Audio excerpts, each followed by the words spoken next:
Kristu. Amen. Yike maupe amlimape asi jipo dasireji. Eye to yepe agbe blibome. Yepe agbe. Yepe yoyo yike oho. Yepe subo do yike oho. Eye yepe nu jiji vevieto. No sokata sokbea. Owo deka gbakple enyo. Eye okata onyo amesia mene globe amen lesiaji. Eye nutu ya ike mele kpeva kpeaji mele kpeva ataruaji a enye maupe ame nya mau tokhede to yepe jiblibome. Eye etogbi melio mau pe ame ike nusen lesi nusen leme eye megble na kodo eye mau pe kakadeti lenti eye wonye ame ike hihia godo pe ntekan lesi eye nye ame ike do jidopo monya kaka gana hihia godo nye pastor eye wonye oha wo pastor eye ejoleme eye de dimete nanu eye tado jinu tokede lesi le mope dollar me eye yenye pastor gan worldwide le hihia godome eye me amebu bwadeke yolo miape miato pastor ike maupe amesisi leji eye maupe nya leyepe asime bena wa gblona mi egbe pastor Dr. WF Kumui. Welcome, sir. Amega miawezo. Thank you, Pastor. Pastor Praise akpegaka. the Lord. Kafu na mau. Somebody there Bebe said, praise wakafu the Lord. mau.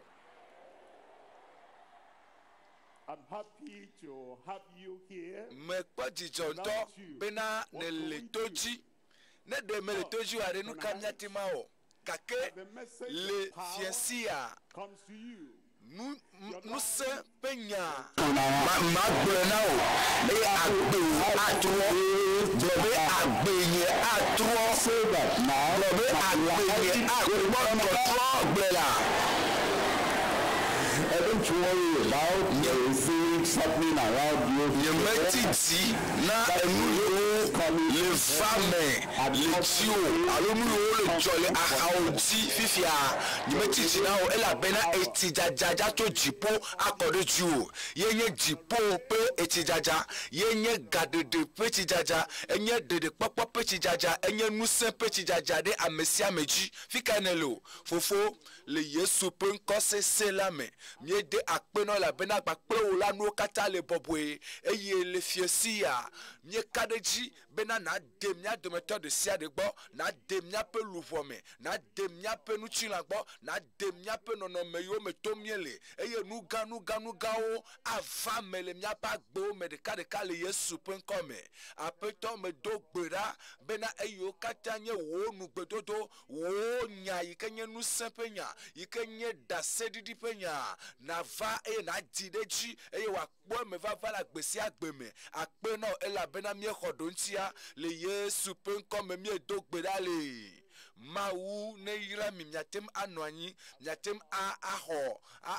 anwanyi eye esi mie va le apeto apenu kome eye kakade di ale miame mie kade mawu penu senchi apeto ale fiesi ya asra opola pe ame apeto akasincho le tepenele eye awo nuga enuga nukunu le agbesi agbemele Yesu pe nkome miele toji eye miele dodo ya wom le nukanti o le nu teto kata pe mawu musen lesi mawu nu tete lesi bena wa diame nu tete lesi bena wa kwamenji nu tete lesi bena wa yodo eye wa tro agbesi agbe nu tete le mausi bena wa tro enukoho yo kata la gbomea wa tro alegbegbe bena ameyo po to ikeva ya no po to ikegbona o ma gatima jesiwo ela bena mawu pe nusia ka agbo nti le fiesi ya le Yesu pe nkome le fiesi ya ne le nu pomcho in the nukunu mercy of Jesus. Yesu pe nublani kpɔkpɔ pe nukunuwo pe nutete nutete nukunu tɔwo yi ke le Yesu pe nublani kpɔkpɔ me miakpɔ Mateo tasieke kpukpui blavevɔ andre ke esi Yesu dzo yina nuku agbetɔ eve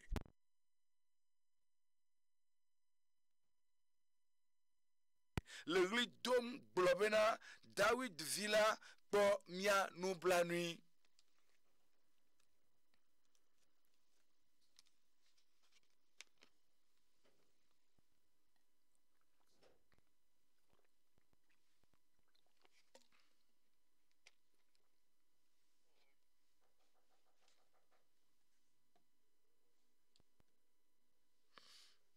In Jesus' name. In verse 28. Le kpukpui blavevɔ enyilia me blavevɔ nyilia egblɔ be ke esi wòva eye esi wòyi ɖe aƒea me la ŋkuagbãtɔwo va egbɔ wova egbɔ wova menye be wova apostolowo gbɔ lo me pastor yiwo nɔ teƒe ma gbɔ yo yo lo menye be dɔwɔlawo alo nunɔla yi ke wonɔ afi ma gbɔ yo yo vɔa me ka gbɔ wova Yesu gbɔ me ka gbɔ wòtsa na va fiasia o eye ne amewo kpɔ Kristo wova Kristo gbɔ le blemakeke mɔ me egbegbe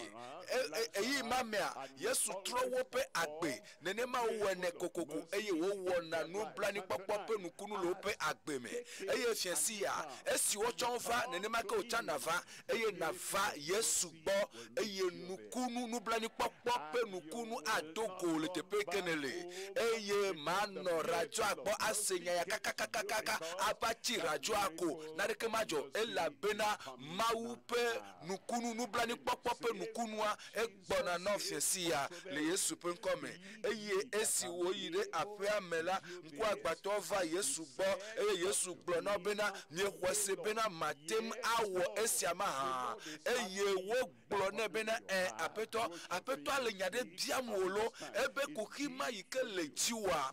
eva dziwò eye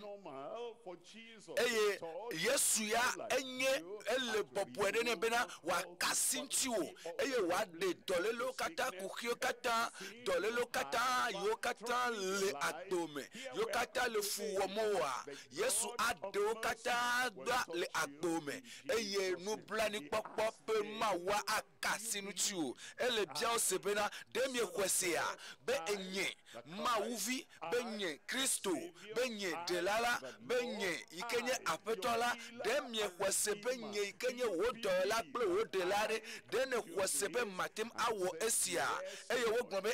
aƒetɔ eye wogblɔ be aƒetɔ na Yesua ema ye koe he kuxia ƒe nuwu va zi ɖeka ema ye de kuxia tso zi ɖeka wobe aƒetɔ meka ɖe dzi be nade mi bena nade kuxi nade nuvo nyewo katã ɖa aƒetɔ menye be nade mi atem atrɔ agbenye eye nade gbɔdzɔgbɔdzɔ ɖa le agbenye me eye nanam nusẽ bena mayi eye manɔ agbe yeye aƒetɔ menye be nade mi menye be lele wɔ ge eye natsɔ gbɔgbɔvɔ ƒe nusẽ yiwo katã le agbo me wole wɔ funu o wole nyama o Yesu le bia be ɖe mate ma nyawo ɖa eye ne le gblɔ be aƒetɔ latem awɔ ne le gblɔ nenema awɔ dɔ le agbo me le fiasia Mawu ƒe nukunu ƒe nusẽa madɔ kpoe le agbo me eye le kpukpui blavevɔ asiekelia me tete Yesu de asi woƒe nukuwo nu gblɔ bena Yesu kasi nuku agbɔ ŋuti le fiasia Yesu kasi afɔ kplibɔ mawa ekasi wo ŋuti le fiasia eye nuto sia nuto alo teƒe sia teƒe yi ke adika le ŋutilãwo me ele dziwoa akasi ŋutiwo eye wòaɖe vevesese adzo enu yiwo katã sem ne le lãwo me eye teteɖanyi yiwo katã le agbo mea Yesu alɔ wo katã dzoe eye nu yiwo katã wɔe be agbewoa meli ke tututu eye agbewoa ele ʋã ele nyama nu le nyama agbewoa Yesu ele yɔ o bena naxɔe dzi si eye le kpukpui blatɔ egblɔ be eye woƒe nukuwo ʋu eye wo nukuwo avu and your legs eye wo afɔwo nuse ageɖewo me eye wo dzi agbe aɖoe me eye matemi yi ke le agbewo mea le fiasi ya matemi ma azu ɖaseɖiɖi. we're looking at the Míele miracle kpɔ of possibilities. Yesu Kristo ƒe nublanuikpɔkpɔ ƒe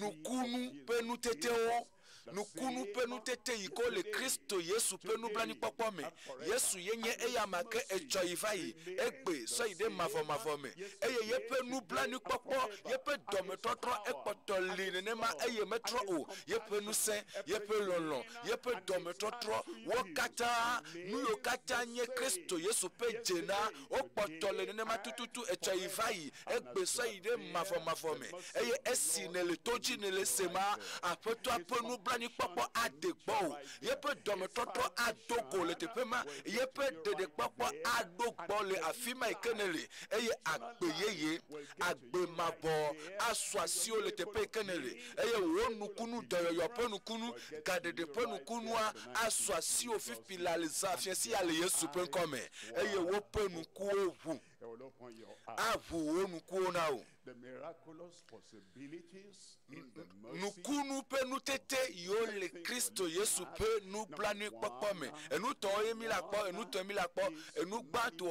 enugbãtɔa yenye yeƒe nublanuikpɔkpɔ yi ke dzi ɖe dzi hena dɔnɔwo ƒe hayahaya yeƒe nublanuikpɔkpɔ yi ke dzi ɖe dzi hena dɔnɔwo ƒe hayahaya eye evelia yenye yeƒe nublanuikpɔkpɔ yi ke ŋuti miade nugble le hena katutu na aboyomewo eɖe kuku le miata yenye ame yi ke ele pokoko avulela ele le avu ele do gbe ɖa le fofo dziƒoʋĩtɔa ƒe ŋkume eye Mawu ƒe nubla ele afi ma le tawo eye Yesu ne do gbe ɖa ele bia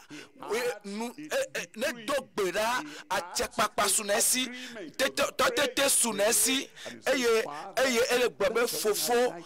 ame mata ye meku ɖoe ye ele bia nye kua ƒe vi ɖe nye vɔsa yi ke mewɔa ƒe vi ɖe biam wole nye tsitretsitsi ƒe vi ɖe biam wole ame mata ye meku ɖo ele bia ɖeɖekpɔkpɔ ye la ele bia lãmesẽ ye ele bia bena ɖe yeagatrɔ agbugbɔ ɖo tele Kristo tɔ ƒe agbea me ele bia bena ɖe yeƒe agbe nezu yeye eye esi wòku le tawò ta esi wòle pokoko le tawò ta ele fofo la ƒe nuɖusi me ema ŋuti yeƒe nublanuikpɔkpɔ ade gbɔ le teƒe yi ke ne le teƒe etɔ̃lia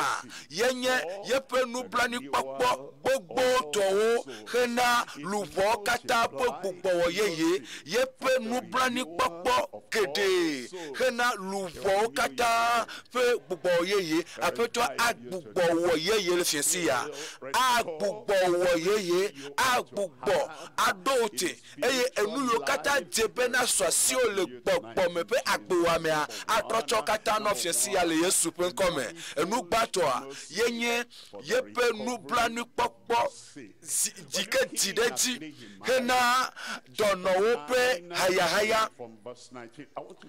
Medi be nakpɔ naɖe le teƒe ya ne Bibla mele asi o Nehemia ta 9 kpikpiwi 9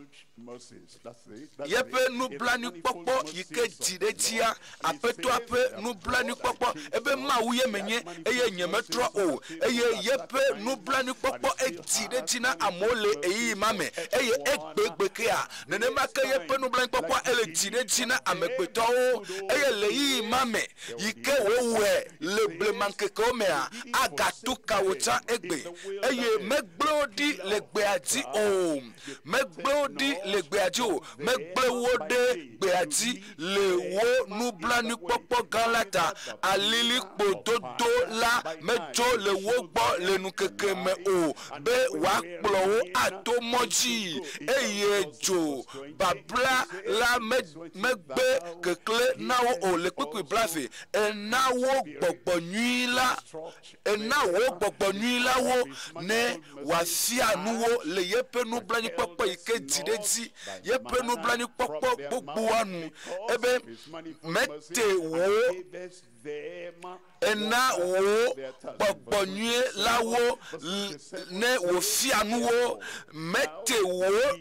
mana le wope nume o wope nu o eye esi tsikɔ wo la enati wo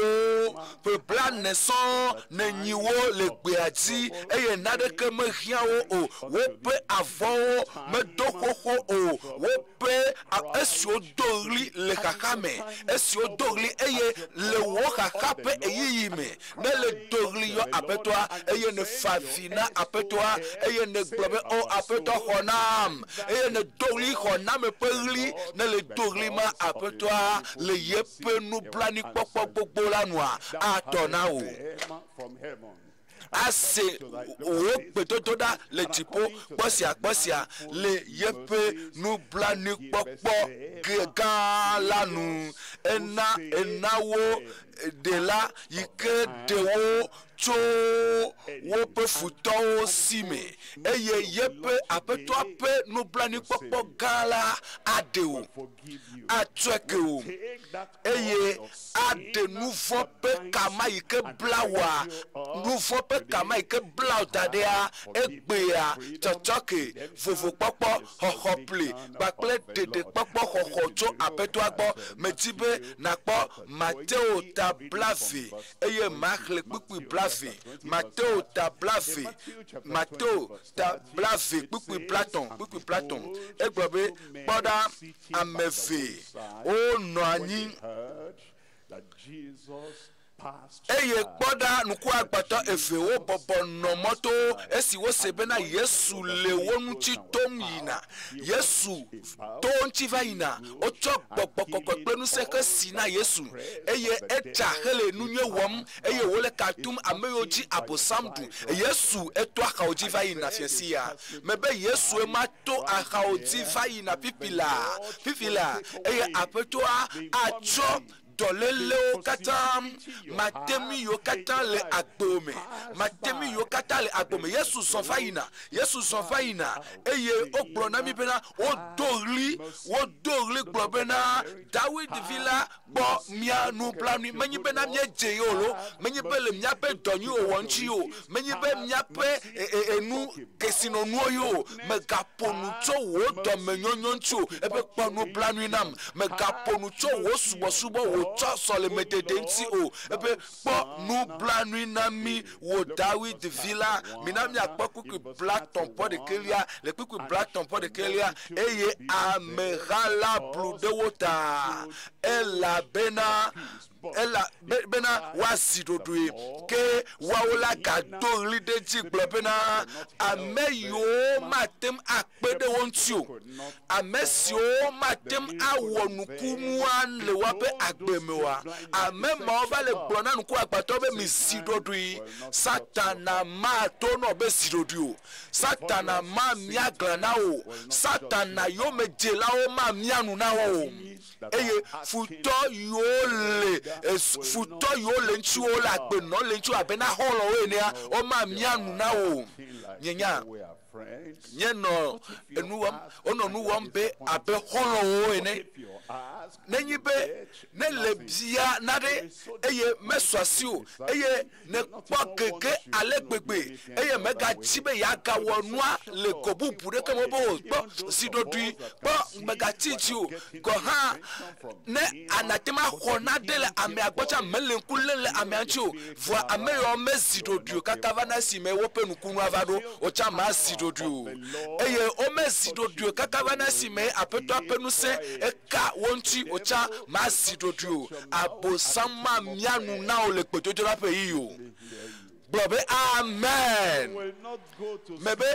mayi ava yi do alɔ le gbedodoɖa ƒe eyiyi o eye eyi si me Mawu ƒe nublanuikpɔkpɔ Mawu ƒe dɔmenyonyo Mawu ƒe ɖeɖekpɔkpɔ Mawu ƒe dɔyɔyɔ egbɔ etso dziƒo ɖi gbɔna na woa naɖeke ma mia wo nuwo le Yesu ƒe ŋkɔ me eye ale wogado ɣli aɖe dzi ke wogado ɣli ɖe dzi ke be kpɔ nublanui na mi kpɔ mia nublanui wo David vi la mina mia kpɔ kuki blatɔ fɔfi o gblɔ na mi le kuki blatɔ fɔfi ame eye Yesu tɔ ɖe tsitre eye wòyɔ wo vɛ eye wòyɔ wo vɛ eye wòyɔ wo vɛ eye wo wɔn ka Yesu yɔ wo ne Yesu yɔ wa de na toa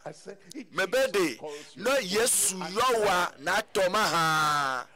yo azɔ leke ye Yesu yɔ le mia yɔm egbe o mikpɔ ame bubu me ma yi ke le teƒe ma ame gã ma yi ke le teƒe ma mikpɔ ame kɔkɔ yi ke le teƒe kɔkɔtɔ eye ele di be nyɔnu ya alo ŋutsu ya ele yɔe eye ame kpekpe ya matem etitre eye wò titre matem atitre ayi gbagblɔ be mefa vɔ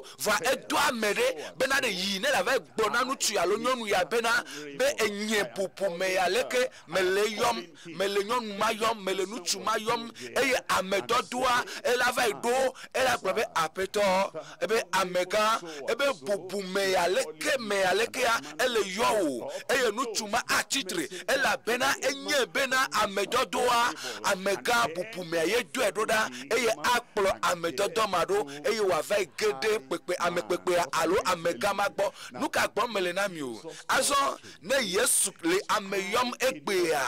ele dziƒo ekpatse le dziƒo eye ele fofo la ƒe nuɖusi me fifi la le dziƒo eye edɔ mi edɔ pastor eye edɔ mi eye egblɔ be yi ne na yɔe vɛ nam yi na yɔ nyɔnua vɛ nam eye meva le fiasi ya menye ame yi ke le yɔ mɔ lo nye ame yɔyɔ kome ame dɔdɔ kome nye eye mɔnya kakala me nye eye mele gblɔ be Yesu Kristo nusẽtɔa Yesu Kristo ɖela Yesu yi ke nye dɔyɔla Yesu yi ke nye gaɖela ele yɔ wo lo eye ne me gblɔ na wa meganɔ nye akpɔ enu anɔ gbɔgblɔ bena ame ŋutsu ya me dzesi yeƒe ŋkɔ ya enye ame aleketɔ menye ye wo lo vɔ Yesu le yɔ le fiasi ya me be Yesu le yɔ le fiasi ya ewo yi ke le to dzi le radio agbɔ ewo yi ke le aƒea me nye menya o vɔ Yesu ya nya o esi ne le radio agbɔ eye ne le gbenye sem ne le to dzi nya nye menya o nye me dzesi o vɔ Yesu ya dzesi o eye Yesu ya ele zã mɔnya kakala ele zã pastor be wòagblɔ nɔ be amegã aƒetɔ aƒenɔ ɖekakpui ɖetugbui ŋutsu nyɔnu Yesu le yɔ lo Yesu yɔ wa le dza titre eye na titre eye na kɔ asiwo dzi eye na sɔ wo dzi fiasi ya ana Yesu eye ne le tɔ na yɔyɔa ne le ɖo yɔyɔa ŋutia atsɔ nu vɔ wo ke o eye aɖe agbe o gblɔ be eyɔ wo Yesu yɔ wo vɛ eye ebe de mi ka ɖe dzi be mawɔe na mia kpukpui blatɔ vɔtɔ wogblɔ ne bena aƒetɔ bena miaƒe nukuwo na ʋu bena miaƒe nukuwo na ʋu kpukpui blatɔ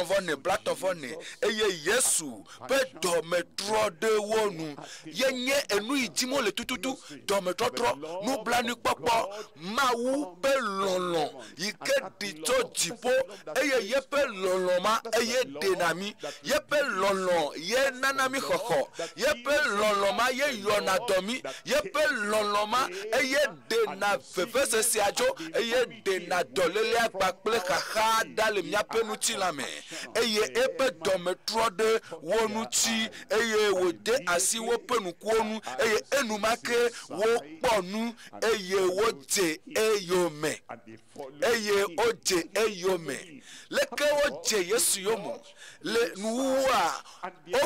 wole kpɔ nu vɔ woƒe dɔyɔyɔa su wosi vɔ eye wogblɔ be o ehia bubuwo gale miaƒe agbe me nenye be ete ŋu wɔ ya na mia ne me kplɔe ɖo ne me fɛ nye magana adzɔge ne o miakplɔe ɖo ale gbegbe bena ehia sia hia yi ke ava miaƒe agbe me ehia yiwo katã le miaƒe luʋɔ me miaƒe miabe gbɔgbɔme le miabe nutilame le miabe ƒomeme a ewɔ gbado na mi eye miele kpɔ nua geɖe gagbɔtɔ le esi eye wòawɔ geɖe agatso Yesu gbɔ na mi nukunu ɖeka ma tso Yesu gbɔ va na mi eye wole gblɔ be o nukunu geɖe gale esi nukunu geɖe gale Yesu si nukunu gbãtɔ ma tso egbɔ va na mia esi ne va Yesu gbɔ eye Yesu tsɔ nu vɔ wo ke o eye Yesu na wo dɔyɔyɔ ele dzi be na titre le Mawu ƒe nudzraɖoƒe ɖe me nukunu ma ɖeka eli o nukunu geɖewo eli eye ame sia ame ke la va axɔ etɔ eye anutia wokplɔ Yesu ɖo nya ma dze Yesu yome gblɔ be nye la ma dze Yesu yome eti le dza o ŋdɔkusu le ve o makplɔ Yesu ɖo le dume o le dugame o alo kɔƒe me o madze Yesu yome le nye dɔwɔƒe le teƒe sia teƒe manɔ Yesu yome eye ne le nɔ Yesu yome wo hiãwo katã yi ke le agbewo mea Yesu aɖo wo ŋuti na wo le Yesu ƒe ŋkɔme. Yeƒe nublanuikpɔkpɔ gã la na dɔnɔwo ƒe hayahaya eye evelia yenye yeƒe kokoƒoƒo ƒe nublanuikpɔkpɔ hena aboyomewo ƒe katutu yeƒe kokoƒoƒo yeƒe afulele ƒe nublanuikpɔkpɔ ame yi ke nɔte le fofo la ƒe nuɖusime le dziƒo yeƒe nublanuikpɔkpɔ eye ele ƒokoko ele le afu ame yi ke le tewoƒe le fofo la ƒe ŋkume eye ne le denugble tso ŋuti ne le denugble ɖe ŋuti eye ne do gbe ɖa nɛ eye ne va egbɔ eye ne gblɔ be ewo ye nye avulela ewoe nye nye sitsoƒe eye mexɔ dziwo se eye nyemexɔ ame bubu aɖeke dzi so Yesu meɖo dzi ɖe ŋuti o eye nyemeɖo dzi ɖe ame bubu aɖeke ŋuti o Yesu woe nye nye avulela ewoe nye nye avulela le fiesi ya Yesu atu ka o Yesu aɖe ga o tso aboyo alo kluvi nyenye me mina miakpɔ Timoto ƒe agbalẽ gbãtɔ tave maxle tso kpukpui etɔ̃lia dzi esia enyo eye wodze le Mawu ƒe ŋkume Mawu miaɖela ƒe ŋkume kpukpui enelia ame si le didim be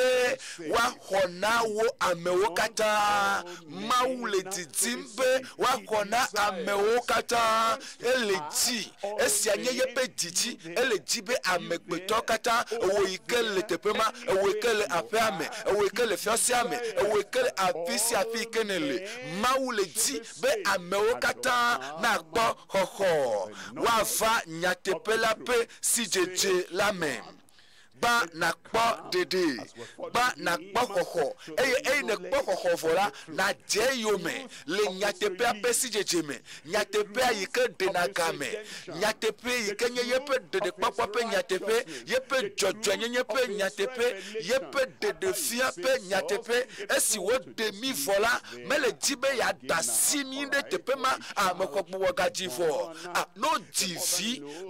vi vɔa evi nɔa enye be na mekpɔ vɔ o eye ele be wòale ti na ɖevi ma ele be wòanyi ɖevi ma eye vinɔa ana nunya ɖevi ma nunya sɔku ɖo Mawu ƒe xexe yi ke me ye ɖevia va afia nui eye wòatui ɖo afia nui ane tutu ɖo so vinɔ yi ke dzivia eɖo la nye bena eɖo la dzesi nyateƒea Mawu ƒe nyateƒea eɖo la sunyasi esi ne xɔ gbɔgadzi to Mawu ƒe gbɔgbɔ me eye sɔ ye dzia ne kpɔ ɖeɖe ke ehiã bena nazɔ gbagbe aƒetɔa nayi gbagbe aƒetɔa ava ge ɖe nyateƒea ƒe sidzedze me mina ne miakpɔ kpukpui atɔ̃lia elabena Mawu ɖeka kple avuléla ɖeka si le Mawu kple amewo dome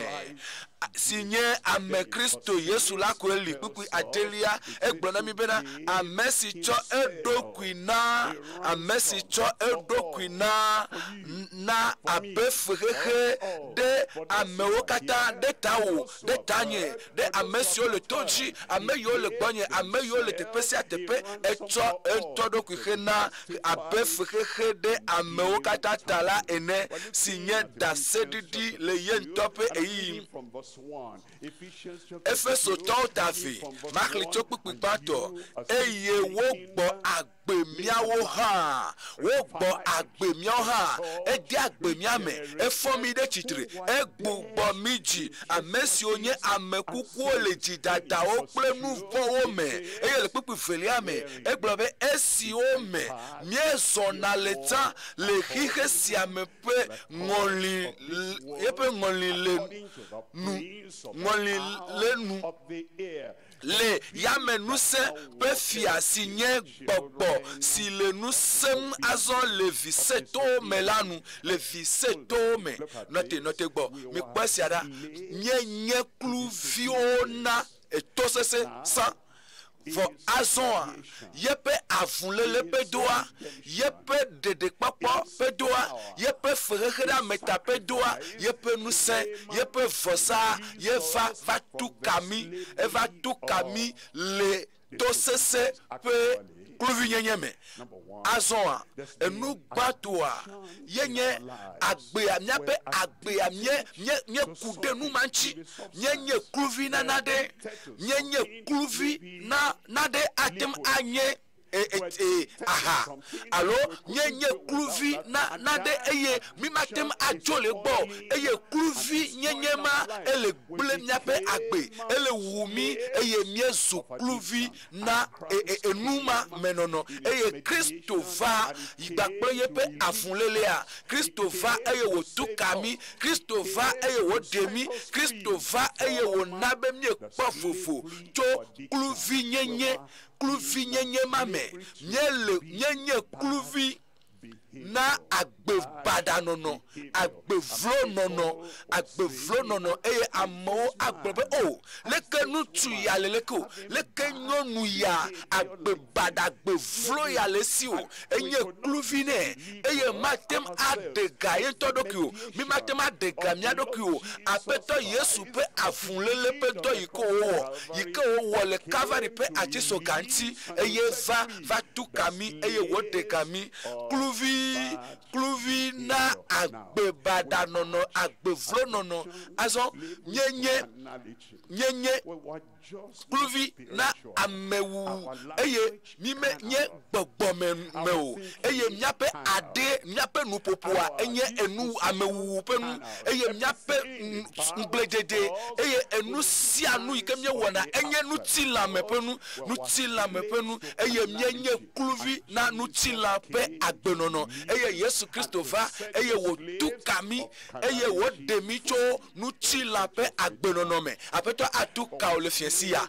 nyenye kluvi na etomado eye esi nyenye kluvi ta obeso mojojoya eye tomado etosese pe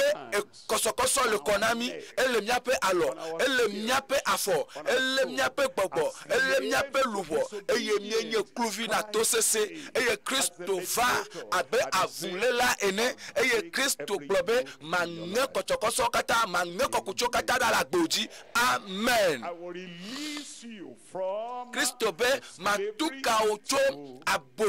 aboyo menonome matuka ocho etosesepe kluvi nyenyeme apetwa awe na ole Yesu pe nkome nyenye kluvi na nous di wowo domenyonyo elemianti yemiatima nyo dome vo esi nyenye kluvi otala ape kluvi enea mime kpomo benami atuka miadoki o vo katutu va dofiensia enu yo katanye nous agbenono vondi sosome vondi edi vondi emo vondi ma ikemye chona eye nu yo katanye nu vondi le agbome eye e on to ne nye eye ne le koso mame eye ne le globe oh nu fu awo me dru na mka fiolo fu ane me yi nu nua wo gbe a nu fu di akude ntinye eye susu nyo le tamenam eye jiji nyo la sinye eye nu popo nyo la sinye eye nu jojro nyo la sinye fu ane me yi na be ma be wo nu nua nye me wo na nu nua ke me do be ma wo me nye kluvi na nu fondi nye kluvi na dipopo agbenono podi le same esi me ameo me le gbo eye esi me amekpeto me la fimo apeli kawo me le tepemo hononyo me le afimo eye ame yo chodo nchiwa o me le gbo ela bena vivichi me eye ne sana vivichi aso wona nu chi la penu podi eye nebe o enu ya me we eglu apa nyima ka weko nyima ga no agbeyako matema dolomo ela benenye kluvi le kluvi yenyema apetwa atuka ole melefiasia neno kluvi nyenyema me eye ko hane klo na amebubu gena de kluvi nyenyema keme di popo pe kluvi nyenyema me fiasia apetwa atuka o eye wo ha do lo le di popo pe agbenono ame apetwa atuka o ta amesia me le fiasia esi ne yo apetwa penko eye na gbebe o apetwa meleti katutu mejibe ma gbo kadede cho aboyo menono apetesi bekuyo yome le dipopo me makpo katutu cho nu fondi pe agbenono mame makpo katutu cho fon bubu wonto ne kwana doki obena ne lebe ese na vivi le nademe eye ne le wonua enua buna fo bubu vana jiome ela bena wonto ne nye bena ye jakpapavu ye jakpapavu ye wepo kake kluvinyenye ma poto la fima fiesi ya apetwa atuka okekeke esi anuchi ye wo globena esi aome nye nota amesio mienye amekuko leti data okple nuvome esi ome mie zona leta lekike si amepo ngolile lenu le yamenuse pefia sinye gbogbo si le nusem azo le viseto melanu eklonami le pipiton liame amesi o to me mi kataha miezona leta amesi o me miezona leta le miapenu ti la penu jojro wonu esi me mie wona nu ti la peta me pe lolonuola eye mie nye diku pe ocho jojome abe amemla oha ene minami akpo pupu enelia nya nywede le tepema alea ye de popo fana eye katutu fana cho aboyo ma me kluvi nyenye ma me ke mawu amesi nye kesinoto nye hia mawu pe nu blanu popo amesi nye kesinoto le nu blanu popo me mawu pe nu blanu popo afana le yesu pe afulele pe do iko wota mawu sinye kesinoto le nu blanu popo me la le yepe lolo gede si o chon lo milanu chi pipe atolia egbona mi afi bena egbo agbemira mie kutala mie kule nouveau me voa egbo agbemi amesi onye amekuku le tidata omela ple Kristo amenu pepe wocho demi amenu fefe ma aswasi ofiasia eye ne amenu fefe ma evana aboyome alo kluvia amenu fefe ma gbeode dipopo mamu amenu fefe ma gbeode nu tilape agbenono mamu amenu fefe ma gbeode nu podi mamu ela pena mawu yewe eye dipopo a adeoda le dipopo mame maupe amenu fefe akoko otoko eye watuka olefiasia eye echoa na no katutu ame eye le agbewo peji katamela na kpo katutu eye na no yesu yome eye na no yesu yome eye na no ko epe amenuveve anokpe amenuveve ma ike de wa akpoto ale da sie na kpodede da le Yesu penkome minami akpokpu enyilia le kpukpu enyilia elabena amenuveve wo cho de mi to koseme mehia be mia vai wodo akpo amenuveve o mehia be mia ide Yordan to sisime alo mia vai ide apujie me kafi alo mia ide Jerusalem ayide tepe bubuade ko afi kenele la fi mari mopa amenuveve adegbo e wa tukawo cho pluvinyenyeme pluvinyenyema ikele wofu agbo elabena amenuveve wo cho de mi to koseme eye esiala mecho nyanto miame o maupe nunana e maupe nublani popo ike dicho jipo yecho evana o dede kpakpɔ penunana katutu penunana agbepe dzɔdzɔ nyenye penunana etsɔe na le fiasia enye mawu penunana o de ne le mɔkpɔ na mawu penunana mebe de ne le mɔkpɔm na mawu penunana ma ha dede kpakpɔ penunana gadede penunana wa de ka otsokluvi nyenye me ade ka fiasia le Yesu penkɔme enu tɔlia yenye yepe amenuveve ike dziɖedzi yepe nublani kpɔkpɔ si dziɖedzi hena luƒɔ kata ƒe gbugbɔ yeye agbugbɔ wɔ yeye adrɔ agbe o eye nu yiwo kata wɔ be nu yiwo kata wɔ be agbe o luƒɔ o wo ŋutilame enuwo do xoxo aƒetɔ awɔ o yeye eye dzɔdzɔ nyenye asɔ asiwo le fiasia le Yesu ƒe ŋkɔme mina ne miakpɔ psalumowo tablatɔ fɔ ɖeke psalumowo tablatɔ fɔ ɖeke kpukpu gbãtɔ kpɔ nublanui nam o mawu ƒe nublanui kpɔkpɔ me ko enuwo katã to na va na lo mawu ƒe nublanui kpɔkpɔ gãtɔ mawu ƒe Yesu ƒe avulele ƒe nublanui kpɔkpɔ eye nublanui kpɔkpɔ yi ke dzi ɖe dzi eye mawu audi yeƒe amenuveve yi ke gbugbɔ na me yeye na luʋɔwo katã kpɔ nye nublanui mawu venu nye kpikpitɔlia le fekpe me mawu venu nye kplɔ be mawu venu nye gagblẽ ke mawu venu nye ame ɖewo va na mawu gbɔ yewo gblɔna be miewɔ nu vɔ̃ bena ve mianu ve xixianu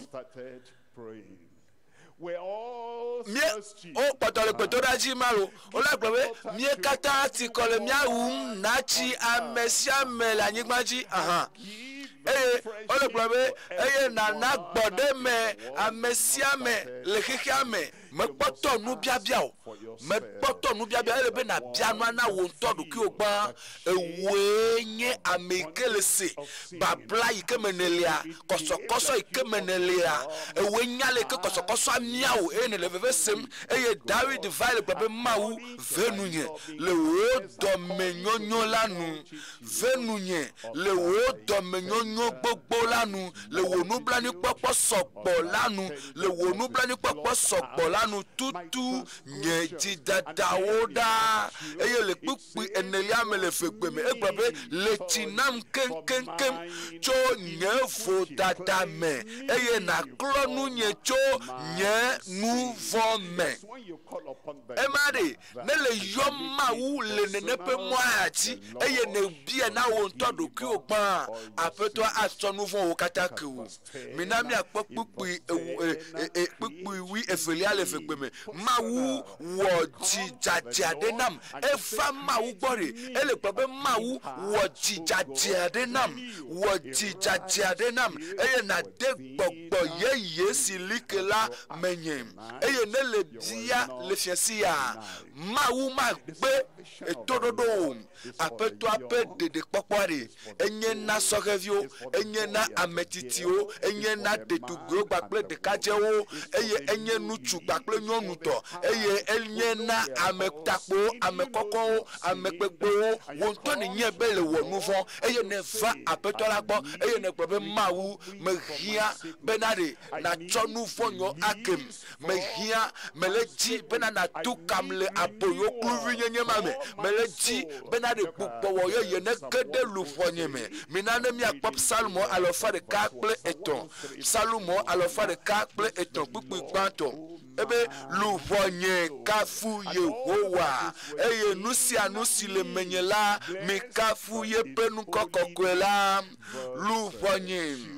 kpukpui velia luʋɔnye kafu Yehowa eye megaŋlɔ yeƒe nyuiwɔwɔwo yeƒe nyuiwɔwɔwo katã be o yeƒe nyuiwɔwɔwo sɔgbɔwo megaŋlɔwo be o eye egblɔ le kpukpui tɔ̃lia me ame si tsɔa wò vodadawo katã keawo. Esia nye nu isɔasiwo le fiasi ya atsɔ wò vodadawo katã ke o eye wò dagbe le wò dɔlélewo katã nu aƒetɔa atsɔ ke o eye aƒetɔa adagbe le wò dɔlélewo katã nu na wo le Yesu ƒe ŋkɔ me eye le kpukpui enelia me egblɔ bena ame si ɖea wò agbe tso gbegblẽ me eye wòtsɔa amenuveve kple nublanui kpɔkpɔ kple nkaha kple nublanui kpɔkpɔ geɖe bena wòana wo ɖeɖekpɔkpɔ bena wòana wo xɔxɔ bena wòana wo dɔyɔyɔ bena wòana wo gaɖeɖe le nu ka ŋuti o le yeƒe nublanui kpɔkpɔ sɔgbɔ la nu le yeƒe nublanui kpɔkpɔ le kpukpui atɔ̃lia egblɔ na mi be ame si tsɔa nu nyui ɖia ƒo na wò amegã kuku aɖi ƒo na wo le fiasi ya aɖi ƒo na wo ale gbegbe bena ale be wò ɖekakpui nyenye na gaɖo yeye me yeye wɔwɔ va ɖo na vɔ mekae yeye wɔwɔ va ɖo na o gblɔ be yeye wɔwɔ va nam tɔnye gbugbɔ gaɖo te va nam lãmesẽ va nam eye yayira yiwo katã ne hiã yayira yiwo katã ta ye Kristo do gbe ɖa ɖo le Kalvari ƒe atsisoga ŋutia mekae wòava na o gblɔ be nye ɖeɖekpɔkpɔ va ɖo na o wo eyiyi la te dɔyɔyɔ va ɖo na o vɔ gaɖeɖe va ɖo vɔ aƒetɔ la agbugbɔ wɔ yeye aƒetɔ agbugbɔ ɖo o te aƒetɔ aɖe o aƒetɔ atrɔ wo agbe aƒetɔ atsɔ ʋɔnudɔdrɔ̃ tohehe nuvoa akɔe ɖa le agbewo me eye aƒetɔa ana be nasɔgbe na dziƒo yiyi le Yesu ƒe ŋkɔ me. Mina miabɔbɔ tawo eye miamia nukuwo mina miabɔbɔ ta eye miamia nuku ne le dzi ɖeɖekpɔkpɔ ya ne le dzi bena ɖe yakpɔ katutu tso kluvinyenye me. All those things and your life is not as righteous. Agbewa mele dzɔdzɔe ɖe abe aleke woɖo la nɔ ene o agbewa medze Mawu nu abe aleke woɖo la nɔ ene o eye nɔtɔ ne gblɔ be awo azɔ mekpɔe ŋusẽ ɖeke mele asinye bena made gaɖokui nyo va Kristo ya ŋusẽ le esi ŋusẽ le Kristo si be wòatsɔe ke ŋusẽ le Kristo si bena wòagbugbɔm wɔ yeye ŋusẽ le Yesu si bena ɖe kɔkutsiwo katã lém ɖe kluvinyenye mea wòagba wo le tsinye eye wòatu kam na mianuku eye na bɔbɔ ta esi ne le dzi tsɔtsɔke ya esi ne le dzi ɖeɖekpɔkpɔ ya ta afi sia afi ke ne le akɔ asi wo dzi kɔ asi dzi na gbe be o aƒetɔ nye ya lo asi ne kɔ yi dzia ne le gblɔ na Yesu bena ɖe Yesu nye ya mele hiã ɖeɖekpɔkpɔ ya mele hiã nu vɔ ƒe ɖeɖe ɖa le ame ƒe agbe me bena ɖe na ɖe nu vɔ nye ƒe agbɔ katã ɖa eye na ɖe nu mɔ ɖa le agbenye dzi bena ma vo eye gaƒoƒoa ye nye si eyi ya nye si eye ne le kɔ asiwo dzi le teƒe yi ke ne lea tafla tielo na tsitre elabena fifi ye Kristo ƒe ɖeɖekpɔkpɔa Kristo ƒe fexexe la me ta yeƒe xɔxɔa egbɔna na o eye ne kɔ asi dzia tsitre Yesu le yɔ lo Yesu le yɔ o eye Yesu le gblɔ be tsitre va gbɔnye medzi be matsɔ nu vɔwo ke o medzi be maɖe o medzi be matrɔ agbe o medzi be ɖe kɔsɔkɔsɔ ma yi ke le o le kluvinyenye mea magba kɔsɔkɔsɔ ma matsoe nu vɔ be kɔsɔkɔsɔ ma matsoe kɔ asiwo dzi woya Mawu ne yira o kaka Mawu ne yira wo ke le radioa gbɔ ye ne le wɔ pɛpɛpɛ abe ale ke me le gblɔm nenea Mawu ne yira o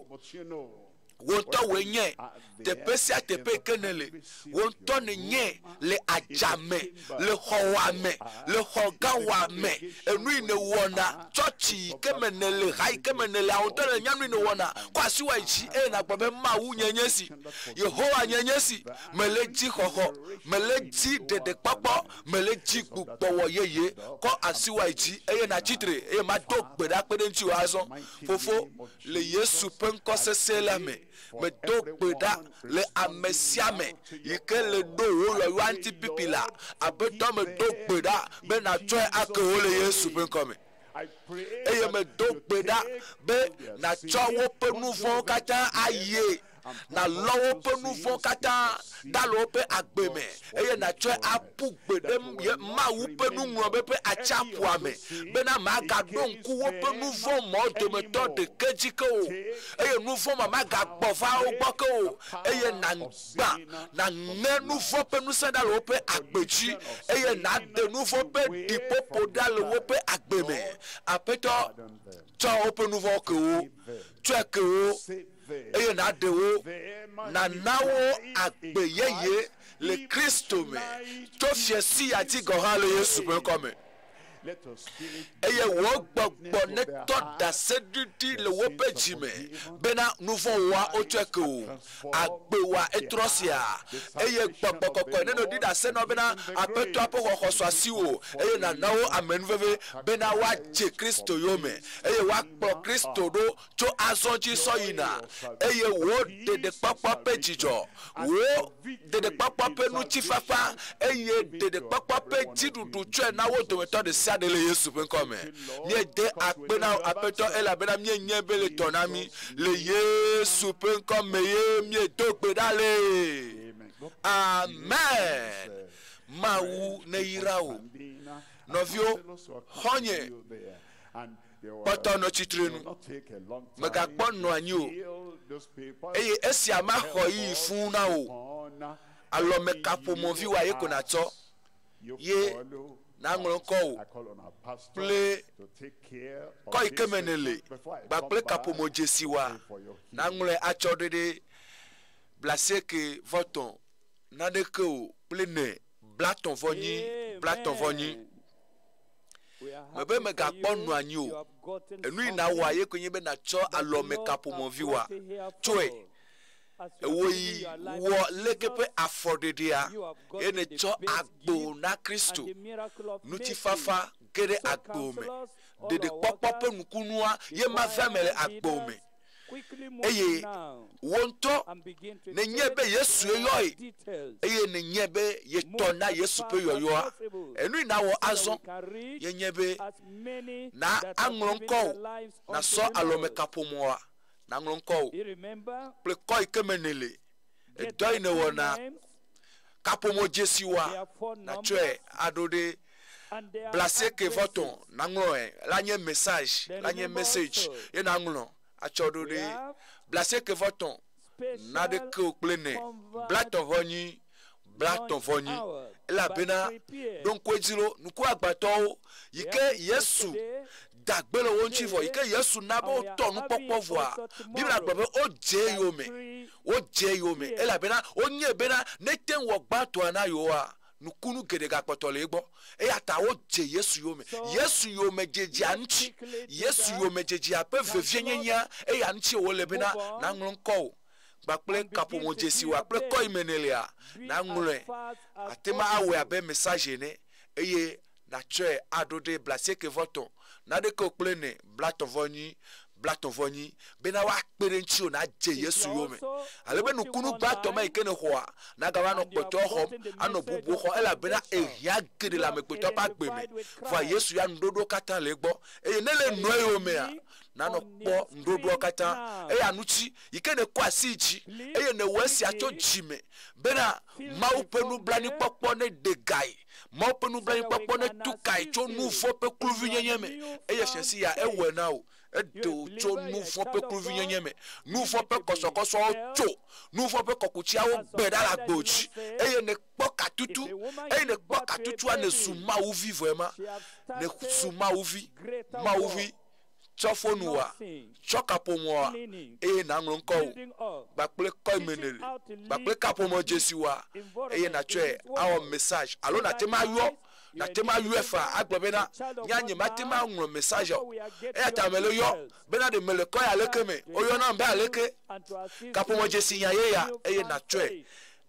Agbo, Nenema, et Wakbede, Nuchio. Mais KTP Kenele, c'est bien peu encore. Elle veut vieux et il ne doit pas d'avant. Bleu quoi c'est? Et ne croyez sous Jissé, Yesu yo. Mais pasteur yo, Yesu yo. Et il ne toi, Yesu ne tona. Yesu ne tona. Et ata. Elle be na Jessi nyatepia pesi jeje. Yenchi ou rien. Mena nanglonko. Bacle Koimenele, Bacle Capomo Jessiwa. Blasé que voton. Nade que pleine. Blaton voni, 93 04 38 38. Ne le wesia. Akberentio. Et Bedojorao a yeti letao. Ben na no Christo yome. Et na je Christo yome le molaji. Et ye pas menvevea agbango de agboji. Et il ne le voit à voir. Mon pas me agblin, pasteur blin, le monia me bena.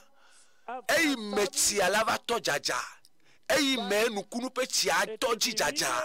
Majo. Et il peut tout rappeler game adoua. Maya l'homme à nous allons ma pote à majo. Ma veille tis au dopio. Et attaque beto rappeler yenesia. Beto rappeler yenesia. Et il fait si à l'akayoka dans le mea. Na quoi bena ma ou peut nous blani popo.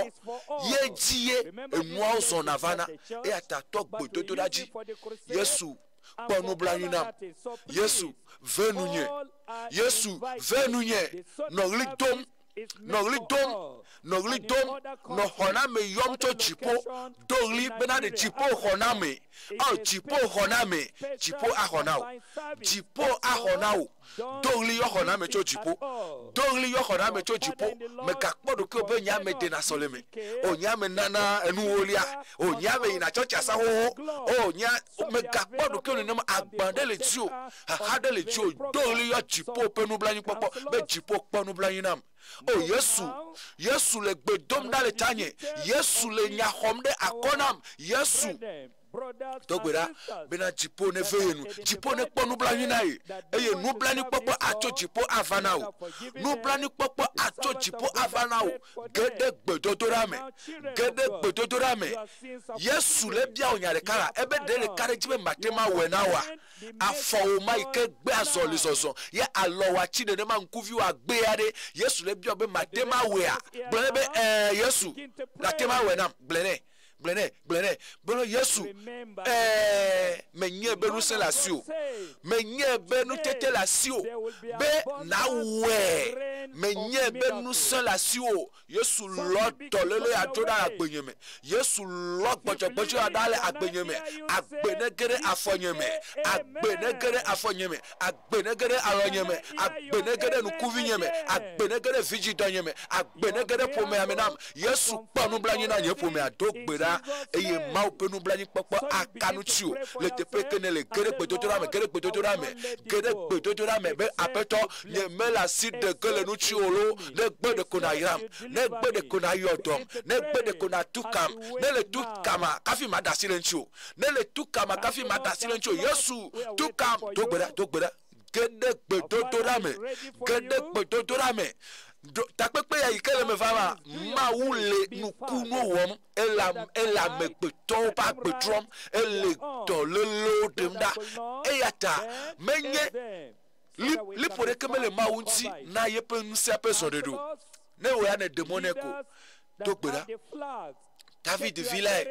gbanyo no blani obe amedo le mohem na amedo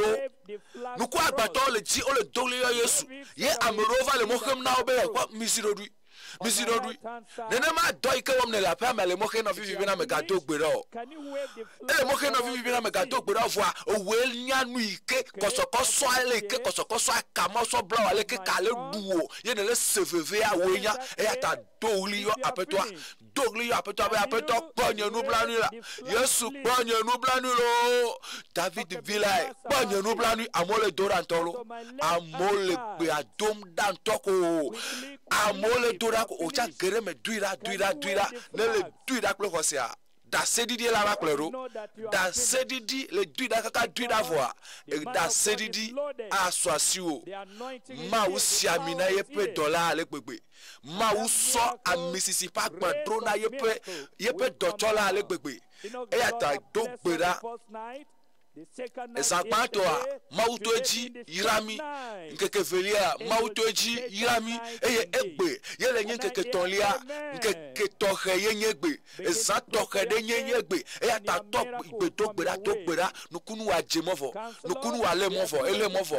mo gbona gbo ele mo gbona wela no gbo be nye ya nukunu nye wezo nye doyo wezo nye gadede wezo dogbera Maupa mea etrogbona pastor eya trova sadea eye wa dogbera dogbere siadechi lift up your hand very well. Dogbera novi no gbe dodora me dogbera mau ponu blanunam mau nye ponu blanunam o Yesu tanye ne kurue Yesu nye dolelo ta ye ne data nye dolelo te eye ne drowo jo nye veve se wa ne data ote eye ne koko jo Yesu ne wodoya le tanye le Calvary pe atiso ganchi eya ta woku la atiso ganchi ye pe vide ne gara gbenyeme eku ne kule atiso ganchi ye pe vide ne gara gbenyeme Yesu pe kwa pe vide ye ma biamnele vide awema yenye lamese yenye haya yenye katutu gadede popo fonka le nyama o yo le nyama viwa o le nyama pome o le chaka patawa ya patawa metele no yipo metele liko dogbera na yo nu bla ni popo be o jipo honam o maunye honam Yesu panu bla ni nam akponu blanu now owe gbedora le lo nyire to le lo nyire duira no dom dogbera ne le duira saria mopa me agbona mopa me atrova pastor aga trova e wa dogbeda le miata a dogbeda eye mawu ade agbon mara le ju kokuti ma ne ngejo forma ikoso chonku vi oji be maga ponu nuko agbato ponu le bibla me mikre pepo nuko agbato ponu Yesu ma yenye ya makecho ivai egbe so ide mavo metro o ekpoto le nukunu wo megbegbe togbera yaira le lalao yaira ele note po yaira le note po is moving to Ibadan immediately after here. On 38, there will be a special program for all our youth. So, let's prepare for it. And let's be praying for our Father in the Lord. Okay,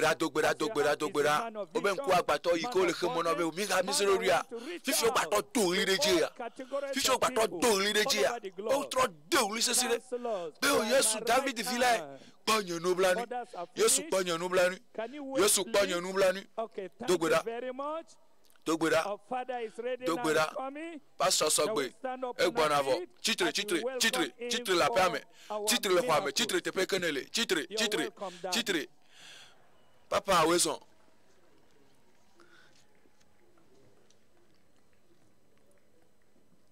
Praise the Lord. Kafu na mau. Your miracle time. Wonu kunu pe kapopu adeazo. My miracle Nyanu kunu pe iya dovo. Pe iya de blela globena de gamesuna nyanu kunwa. Now, did you see those people that de received their amemo ike ho pe nu papa nkuvi gbana yo le ponu de their problem? onya me ko yo pe dolele ape nkola nu kadim nelebe Yesu ne wona yo They said eye wo gblɔ that we might be mi akpɔ nu Yesu mi be nya akpɔ nu ye ewe nya me ka yɔ tɔ le lo aƒe ŋkɔ la nu ka dzim ne le be Yesu ne wɔ na ye kuxima yi ke le agbo mea yɔ eƒe ŋkɔ ne tension yɔ ayɔe ne ŋku be tension ya gblɔ be ŋkuvi be tension ne be afɔ akpa ɖeka tutu ya yɔe ne yi be na de vi ma dzi ya alele ya yɔe nakɔ asi ɖeka yi dzi eye nasɔ asi velia ada ɖe ko fi ke vevesese ale na wa nasɔ asi velia sɔ da ɖe dzi le teƒe sia teƒe ke miele hame me ya miele tsɔtsi kpa mea alo miele aƒe mea alo miele kɔdzi miele fiɔsia mea magazia mea fi ɖe kpekpe ke miele le Afrika ya Amerika ya alo abloti ya afi sia afi ke ne le asi ɖeka ne yi dzi eye nasɔ asi velia ada ɖe afi ke dɔléle ale na o gblɔ nya ne gblɔ nya wa ne gblɔ ne be ŋkuvi nya ye mele nu kpɔm o gblɔ ne be na de esrɔ̃ ye mekpɔ le ɖe o gblɔ ne be na de evi madzi ye gblɔ nya wa ne gblɔ ne afɔ mea akɔta ya alime ya gblɔ ne lele dzi be afɔ ma yi ke kpokpo afɔa ne do eye wòasɔ gbakple velia ye be afɔ ame eve ne sɔ gblɔ ne alo kuxi ɖe le poto me na wa ye ne le dzi be ne kasi ye ŋtsi emasi ya ne dzi be ne yɔ dɔ ye ne tuka ye gblɔ ne gblɔ nya wa ne gblɔ ne eyi ne gblɔ nea eye masɔ ekpeɖodzi asɔ va na wo biabia azɔ le Yesu be ŋkɔ me asia ne kpɔtɔ nɔ dzi nenema eye velia ne nɔ afi ke dɔlélia le na wa eye fofo le Yesu Kristo ƒe ŋkɔ kako la me mienye bena ne mieyɔ nu kɔma megbena alo megblɔna o ne gblɔna be tututu ye ma eya ta petɔ medo gbe ɖa le ame sia me ta meka ale ke adika le woƒe agbe mo tso woƒe tadzi kaka sɔ yi ɖe afɔgɔme le ƒodome ya alo le ŋutigba le ŋuti ya medo gbe ɖa be kasi wo ŋuti eye nayɔ tɔ pipi la le Yesu ƒe ŋkɔ me medo gbe ɖa o aƒetɔ be nukunu gãgã nukunu wamlima nukunuwo dɔyɔyɔ gãgãgãwo amlima be dɔyɔyɔwo na ame sia me yi ke yɔ woƒe dɔlélia ƒe ŋkɔ na wo do wo asi ɖa eye wo nukunu be asi adoe ɖa eye nayɔ dɔ wo le Yesu ƒe ŋkɔ me wo edɔléle ƒe to kluvi nyenye ƒe to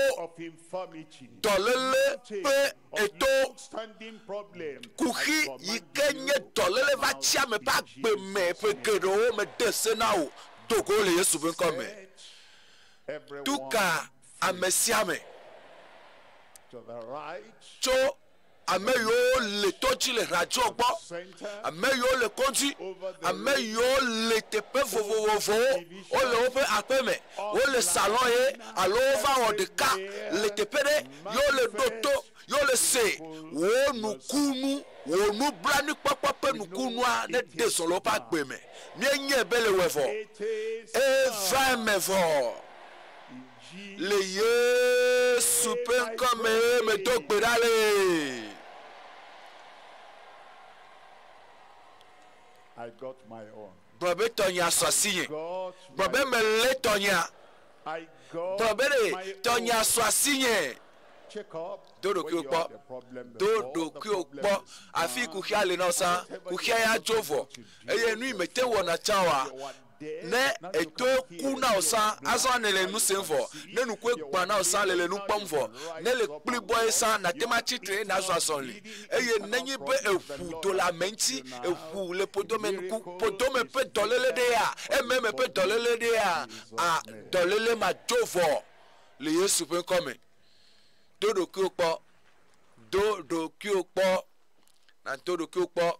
elabena aƒetɔ